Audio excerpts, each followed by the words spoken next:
Allah qabağında sınmaq insanı əziz eləyir. Sən gərək özünü Allah qabağında sındırasan ki, Allah sənə o qədər izzət versin ki, Allahdan başqalarının qabağında sınmayasan. Bu dünyanın qanunu belədir. Allahın qabağında sınmasan, Allah səni insanların qabağında sındırır.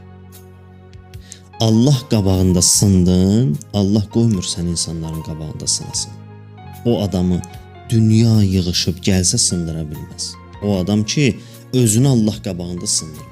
Hədisdə də buyurur, bir adamı Allah qaldırmaq istəsə, bütün insanlar hamısı yığışsalar ki, onu aşağı salsınlar, sala bilməzlər.